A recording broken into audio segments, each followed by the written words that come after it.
Welcome to the Self-Publishing Tips and Tricks Show, a series designed to give you insight into the world of self-publishing and marketing your books. Featuring your hosts, Shannon, the author behind the pen name S.C. Huston, Ben Pick, and Morgan Lee. Join us several times each month when we interview authors about their self-publishing and marketing journeys, talk to industry leaders, and discuss books about writing, self-publishing, and marketing. Also stay tuned for the best self-publishing tip or trick of the week. Hello and welcome. I'm Shannon, your host for this week's self-publishing tip or trick of the week. As of the release of this episode, I am on vacation. It's just a staycation where I'm not going anywhere, but I'm enjoying some time off from everything. I will continue writing on a short story that is an alternate point of view story that takes place during A Curse of Scales and Feathers, my most recent fantasy romance book release. I hope to have that done by the end of the year. Otherwise, I am just relaxing. During periods of relaxation is when a lot of my best ideas typically come to me, and also when I'm able to work through my priorities, which is important for heading into the new year, which is just a week away. I'm excited to head into 2024 and working toward new goals.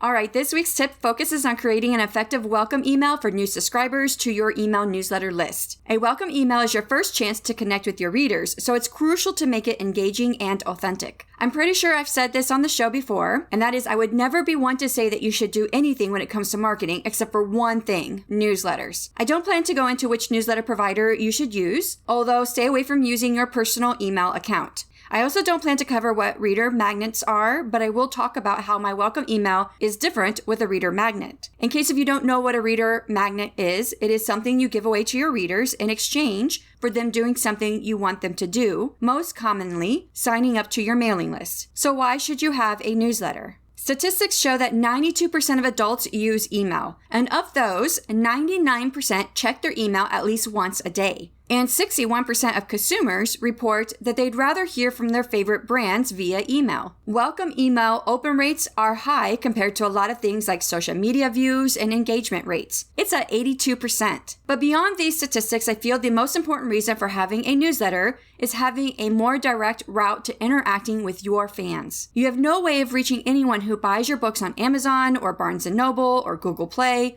but when they sign up to your newsletter, they want to hear from you. And this is your chance to connect directly with them. In an age of AI, I feel this direct connection is even more important to show the real author behind the works. So let's talk about some tips for writing that welcome email. The welcome email is the very first email all of your subscribers should receive, and this should be automatic, meaning that it goes out automatically when someone signs up to your newsletter. Number 1, start with a warm welcome. Your welcome email should feel inviting and reflect your personality as an author. This is your first chance for your readers to get to know you. Be yourself when writing this email, whether that means it's long and detailed or short and to the point. Remember, your writing style can evolve over time, so don't hesitate to revise your welcome email if needed. When I first got started, I followed some amazing authors, and I subscribed to their newsletters. I looked at what they put into that welcome email. I remember that Sarah Cannon's welcome email felt so warm and welcoming that I thought I wanted to emulate her. So at first, my welcome email followed a similar format in the details I included about myself and what I was offering. Over time, I felt like this wasn't really me, at least not the tone, and so I have changed my welcome email. The best way to connect to your readers is to write that welcome email in your natural voice and be authentic. Don't worry about following a formula. Number 2, tailor your welcome email. If you have a reader magnet, consider creating 2 types of welcome emails. That's what I do. For readers who sign up directly from my landing page, my welcome email is a little bit longer, and I share insights into what I like to write and about my family and my pets. My second type of welcome email is for subscribers who find me through giveaways, review services, and promotions, like those found to Story Origin or Voracious Readers Only. I welcome them to my reader group, provide my reader magnet or review copy,